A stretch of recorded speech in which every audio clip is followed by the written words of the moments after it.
Assalamualaikum warahmatullahi wabarakatuh. Alhamdulillah hamdalilladzi hadana li hadza wa ma kunna linahtadiya laula an hadanallah. Asyhadu an la ilaha illallah wa asyhadu anna Muhammadan abduhu wa rasuluhu la nabiyya ba'da. Allahumma shalli wa sallim wa barik ala sayyidina Muhammadin wa ala alihi wa sahbihi ajma'in, amma ba'd. Ayyuhan nas ittaqullaha haqqa tuqatih wa la tamutunna illa wa antum muslimun. Sadaqallahu sadaqa rasul karim. Alhamdulillahi rabbil alamin. Jemaah kampung takwa, kaum muslimin dimanapun anda berada, hari kita lanjutkan lagi masih di surat Al-Ahzab.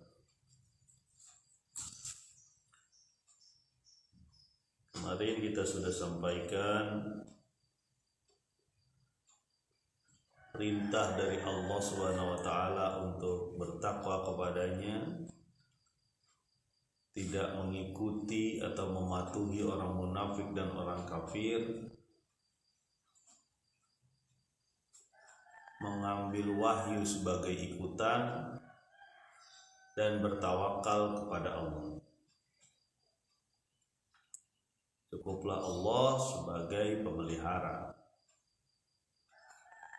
Kita lanjutkan di ayat yang keempat surat Al-Ahzab.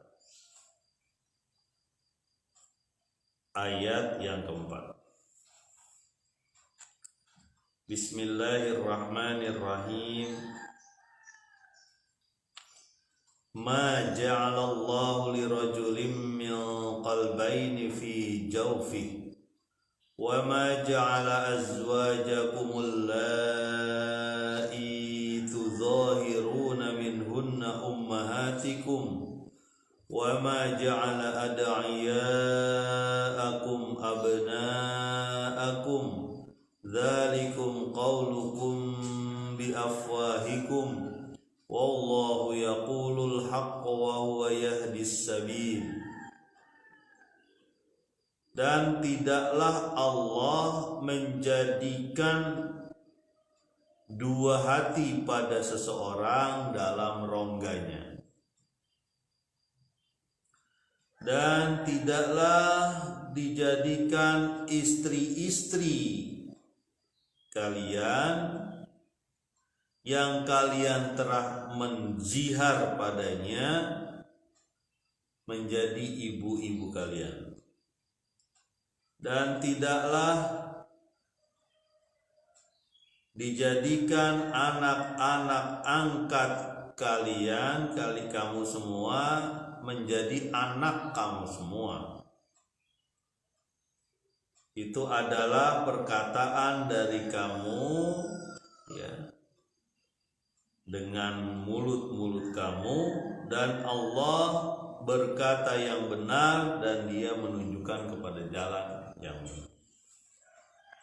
Ini satu ayat perlu kecermatan juga kita ya, karena lumayan banyak nih, ada beberapa tema-tema di satu ayat saja ini ya.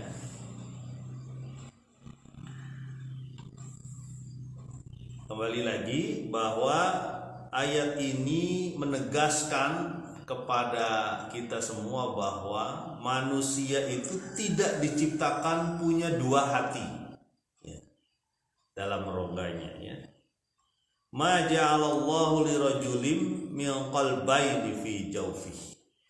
Qalbayni, dua hati. Maksudnya apa dua hati?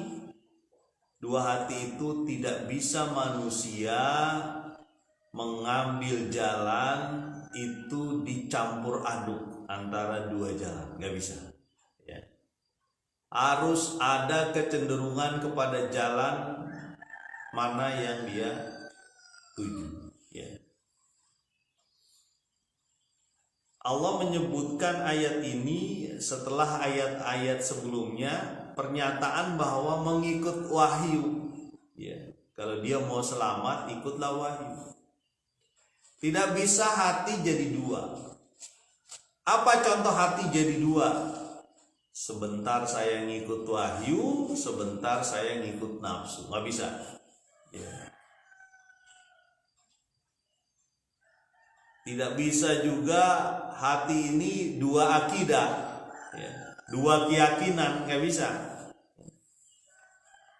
Pemilik akidah adalah orang yang berjalan tegak pada akidah tersebut. Dan tidak bisa juga kita bilang begini, ya, saya melakukan ini ketika saya muslim atau mengambil sesuatu karena saya Islam. Yang lain saya tidak ambil, itu urusan saya sendiri, ya. Itu nggak bisa, ya. Contohnya dia beriman kepada Allah, dia sholat, ya. Dia berhaji, dia berzakat, tapi ahlaknya dia pakai yang lain, ya. Hubungan antar manusianya dia pakai yang lain, ya. Nggak bisa ini. Ekonominya misalnya diambil dari cara orang lain, ya, bukan caranya Allah. Itu nggak bisa. Allah tidak menciptakan dua hati, ya. Tenang aja, kan sholat, as-sholatu imaduddin, sholat itu tiang agama. Saya sholatnya udah bener, saya sudah 5 kali sholat, tambah lagi tahajud dan sebagainya. Kalau sholat saya benar berarti saya bebas dong nanti di api neraka. Oke, sholat Anda benar, oke, 5 kali bagus, ya. Tapi Anda ngambil riba misalnya, ngambil cara ekonomi yang nggak benar, ya. Itu berarti kita dua hati di situ, ya. Makanya berbahaya nih hati yang mendua. Satu hati kepada Allah, satu hati kepada jahiliyah, kepada nafsu, ya. Kenapa Pak kok Bapak ngambil tanah orang lain? Bapak kan sholat, haji dan sebagainya. Ngambil tanah itu nggak ada hubungannya dengan sholat dan haji. Kalau bagi saya itu bener aja. Nggak bisa begitu. Ya, ini namanya ma ja'alallahu lirajulin min qalbaini fi jawfihi. Allah tidak menciptakan hati manusia dua hati dalam rongganya. Jadi pasti ada kecenderungan. Dia mau kecenderungan kepada Allah atau bukan. Nah ini berbahaya. Kok kamu ikut kegiatan contohnya kebudayaan atau kesenian begitu sih? Kan itu kan ada unsur haramnya. Apa dia jawab? Ini bang seni, ini mau budaya, beda sama Islam, beda sama agama. Jangan dicampur-campurin seni dengan agama. Begitu masalahnya. Masalahnya adalah kita dari lahir sampai meninggal itu pakai agama. Iya gak? Kan ada yang begitu tuh. Ini sih lain, jangan bawa agama deh. Anda mau mati sendiri bagaimana? Pasti pakai agama. Makanya kadang-kadang begitu sebagian bukan, ada politikus, ada organisatoris, ada pejabat yang ngomongnya begitu bisa-bisa. Apa yang ngomongnya dia? Ya. Sekarang udah mulai tuh marak. Orang lagi susah-susah kayak begini udah banyak baliho tuh. Ya. Sudah banyak iklan-iklan persiapan buat jadi pemimpin. Padahal untuk membuat iklan itu aja puluhan ribu kan, mungkin 100.000 satu iklan. Kasihlah sama orang yang nggak mampu, yang lagi susah, yang lagi lockdown. Ya. Kadang-kadang begitu, dan masyarakat juga enak aja tuh. Saya lihat, kok ada pembagian surat Yasin itu? Gambar surat Yasin belakangnya pilihlah saya. Ya. Jadi kita tidak mungkin diciptakan dua hati. Ya. Hati kita harus ke arah Allah Subhanahu wa Ta'ala. Jangan dipecah. Makanya saya sempat menolak salah satu bantuan. Ya. Alhamdulillah ini saya sampaikan, saya tidak sebutkan dari mana ya. Ada satu bantuan mau datang ke kita ya dengan syarat kita mau mempromosi satu hal yang buruk bagi masyarakat. Saya tolak. Ada orang Barpan gini ada promo tentang ini. Apa yang buruk? Kita udah tahu nah, orang sering kita omongin. Ya. Nanti promo di situ jualnya sekian lah, diskon gitu. Bukan Pak Arpan sih yang beli, tapi orang lain. Nanti ada sumbangan buat kegiatan-kegiatannya. Nggak bisa. Saya sampaikan apa yang bisa saya sampaikan sama masyarakat, sama murid-murid. Ya. Oh, Pak Arpan promo barang ini, Masya Allah. Kita dapat dana, tapi syaratnya promo barang yang kayak gitu. Nggak bisa. Ya. Itu namanya hati kita dua. Sama aja dengan munalah. Makanya hati-hati nih. Ya. Apa yang masuk ke dalam rongga perut kita harus jelas tuh, mana halal, mana haram, mana makruh. Ya.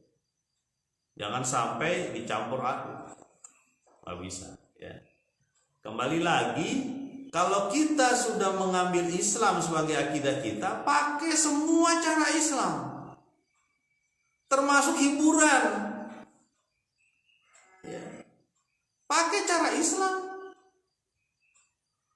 Wah, tenang Pak, kan kita seimbang antara dunia dan akhirat. Ini sekarang dunianya, iya dunia, tapi Anda maksiat.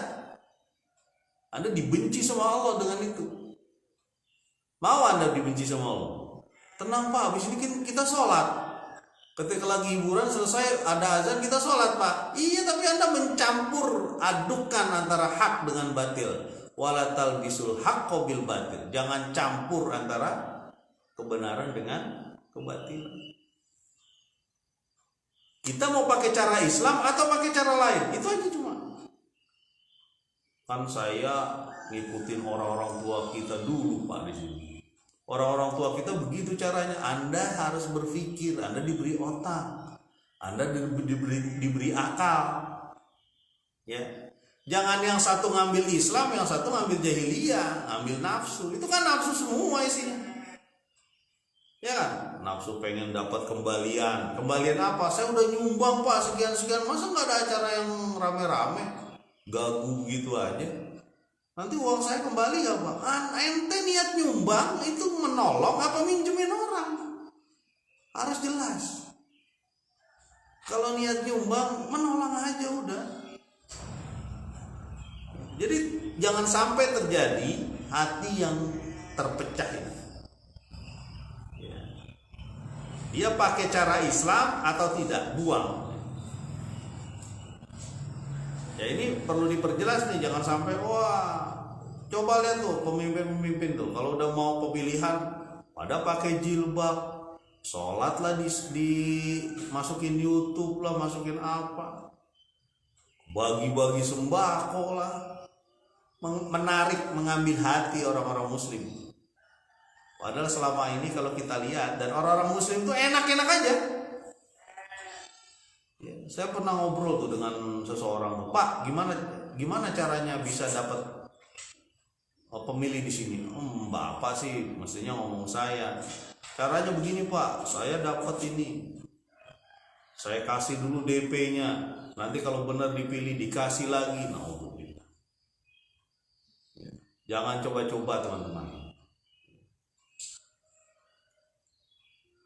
Nah, maksud dari ayat ini adalah menyatakan kepada kita bahwa ketika kita memiliki akidah Islam, ya, ikut wahyu saja, jangan ikut cara-cara yang berbeda-beda itu. Cara-cara yang berdasarkan nafsu, berdasarkan adat istiadat, ya, berdasarkan kecenderungan orang, manusia dan sebagainya, di mana saja. Kalau pakai cara wahyu, pakai cara wahyu. Cara Allah Subhanahu wa taala. Potongan ayat selanjutnya menceritakan salah satu contoh adat istiadat yang dibatalkan oleh Islam. Ya. Ada nih teman-teman, makanya ini agak panjang di satu ayat ini ya. Ada adat istiadat, kebiasaan yang dibatalkan oleh Islam. Tak boleh berlaku lagi. Ya. Ini teman-teman, saya sendiri perlu hati-hati ya menyampaikannya. Jamaah Kampung Takwa Asten Rahmatullah dan siapapun teman-teman, ada Sukma ya, Palembang ya.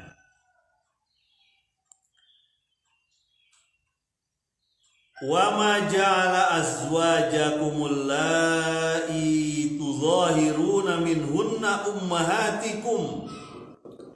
Dan Allah tidak menjadikan ja'ala azwajakum, istri-istri kamu, allai tuzahiruna, yang dia dizihar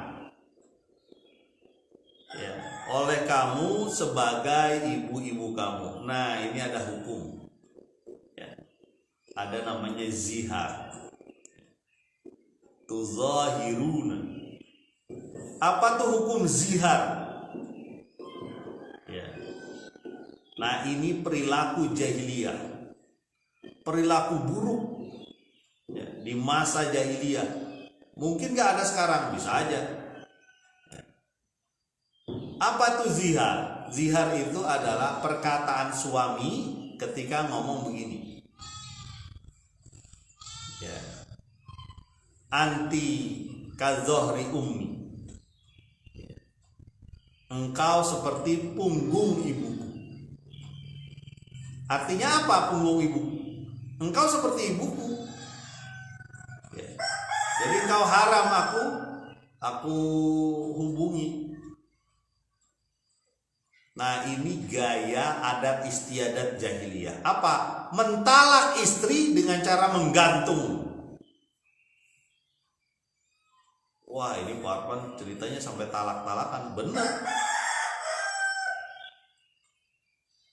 Jadi zihar itu ya dari zahr ya, dari artinya punggung atau bagian dari punggung ya. Karena ibu itu disetarakan dengan seolah-olah membawa beban ya, bebannya adalah anaknya. Sehingga istri disebut az-zihar itu. Kalau udah dikatakan begitu di masa jahiliyah, berarti dia tidak dicerai dan tidak pula diadakan pernikahan. Jadi digantung. Kalau bahasa mereka ya di zaman jahiliyah itu, zihar itu jadi alasan untuk talak ya. Tetapi gantungan ini, sesuatu yang menggantung itu kan menyulitkan wanita. Betapa jahatnya kaum jahiliyah dulu terhadap wanita. Dia nggak bisa dinikahin orang dan tidak dijadikan istri ya. Namanya jihad. Ayat ini berhubungan juga dengan ayat di surat Al-Mujadalah. Ya, ada kisahnya sedikit. Tapi nanti di surat Mujadalah lebih lengkap. Lebih pembahasannya mungkin lebih komprehensif ya, lebih enak, Bang. Lebih enak. Kalau ini berarti lebih gak enak ya, bukan. Nah, ada kisahnya ini ya, kisah tentang Khawlah bin Tha'labah. Punya suami namanya Aus bin Samit. Aus ini menzihar Khawlah. Ya, namanya zihar ya. Engkau seperti punggung ibuku. Dengan kondisi zihar, Khawlah bin Tha'labah diskusi dengan Nabi. Dia punya apa? Punya adab ya. Adab keilmuannya adalah meminta pendapat Nabi. Berkata Khawlah, jadi lumayan nih kita jadikan kisah yang agar kita berhati-hati mengucapkan apapun ya kepada pasangan kita ya. hati-hati. Berkata Khawlah, wahai Rasulullah, Aus bin Samit suamiku sudah mengambil hartaku. Nomor satu, ya. Mungkin ada hal-hal yang diberikan waktu di perkawinan. Yang kedua, sudah menghabiskan masa mudaku. Yang ketiga, sudah menanam benih kepadaku. Ya. Nah, ketika saya menopause, apa tuh menopause Pak? Berhenti haid. Bahasa kita. Rahimnya sudah kering ibaratnya. Ya. Badan saya juga sudah tidak secantik dulu mungkin, ya. Dia menzihar aku. Ya. Bagaimana ini ya Rasulullah? Ya, sebagian riwayat ada yang mengatakan kalau begitu engkau haram baginya. Ya. Ada lagi yang mengatakan bahwa setelah itu ada jeda mungkin ya dari, dan Khawlah ini berdoa, ya, sampai doanya itu didengar Allah di surat Al-Mujadalah. Ya, cerita tentang seseorang yang berdoa mengenai kasus zihar ini. Ketika kasus zihar ini disampaikan kepada Rasulullah, termasuk kepada Allah oleh Khawlah bin Tha'labah ini, ya, namanya Khawlah bin Tha'labah. Didengar oleh Allah, turun surat Al-Mujadalah bahwa hukum zihar itu tidak bisa disamakan. Istri tetap istri, ibu tetap ibu, nggak boleh. Dan di situ disebutkan kafarat-kafarat. Ya. Jadi ketika orang menzihar istri, dia tidak boleh berhubungan dengan istri. Tamasa itu berarti bersentuhan. Bahasa lainnya adalah berhubungan suami istri, nggak boleh. Kecuali dia bayar kafarat. Apa kafaratnya? Ya. Bayar kafaratnya adalah salah satu diantaranya adalah memberi makan 60 orang miskin. Puasa berturut-turut, ya. Dan Khawlah bilang sama Nabi setelah ada ayat itu, dia nggak punya uang, ya, ini berarti orang miskin ini Aus bin Samit. Terus kata Nabi, ya udah setengahnya saya yang bayar, kata Nabi. Kemudian kata Khawlah, ya udah setengahnya lagi saya. Akhirnya jadi selesai. Nah, dibatalkanlah satu adat istiadat yang buruk, yaitu apa? Menggantung istri. Menggantung itu bukan menggantung leher, ya, bukan. Menggantung status istri. Nah, ini. Ya. Dibatalkan itu. Nanti ada di Mujadalah lebih lengkap. Nah, kalau begitu, itu nggak bisa kita memakai adat istiadat sendiri lalu mengambil Islam, nggak bisa. Islam jelas memberi kemuliaan kepada wanita. Ya. Ketika Islam diturunkan, kekuasaan diberikan kepada keluarga untuk melaksanakan kegiatan-kegiatan di dunia ini secara benar, lurus, sesuai dengan fitrah. Ya. Ketika kalau ini berarti kan ngaco, ya, nggak bisa istri kita berubah jadi ibu, ya. Itu juga beberapa pendapat ulama mengatakan kalaupun dia menyebutkan kamu seperti saudara kandungku yang perempuan misalnya, itu dianggap sama juga itu karena muhrim, ya. Ya muhrim, ya. Kalau muhrim berarti nggak bisa disetubuhi, kan? Begitupun kamu seperti nenekku misalnya, kan dibagi 3 tuh, ada karena perkawinan, ya, ada karena keturunan, dan ada karena susu, ya. Ya, ada 3 tuh, ya. Kita perlu ingat ini. Ya. Orang bisa menjadi haram kita nikahi itu ada 3 hal. Karena keturunan, karena perkawinan, contohnya mertua, dan karena susu, sepersusuan. Makanya hati-hati nih. Sisanya berarti non-muhrim. Kembali lagi kepada zihar. Khawlah bin Tha'labah itu mendapatkan jawaban, dan jawaban itu membatalkan adat istiadat yang buruk. Ya. Nah, ini perlu kita cerna nih teman-teman nih. Kalau ada adat istiadat yang buruk yang turun temurun ada di kampung ini atau di negeri ini, ya, hilangkan. Pak, saya nggak mau Pak, habis saya nanti diomongin orang. Nggak apa-apa, dibanding diomongin Allah nanti, atau diomongin malaikat, begitu kan. Udah sampai sana kamu emang nggak ada yang ngasih tahu kamu kalau kayak gitu nggak bener, gitu.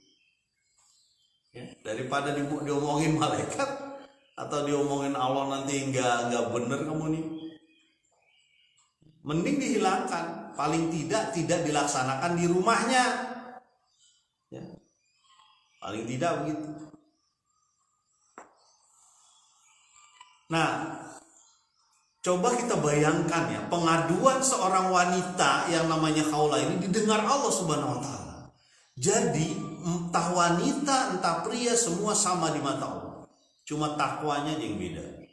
Dan Islam mengangkat derajat wanita itu luar biasa, ya. Makanya kata Nabi, siapa yang perlu kami hormati, kami layani dan sebagainya, ibumu 3 kali. Khusus buat laki-laki, yang buat perempuan ditambah, ya, suami, ya. Makanya mulia banget wanita.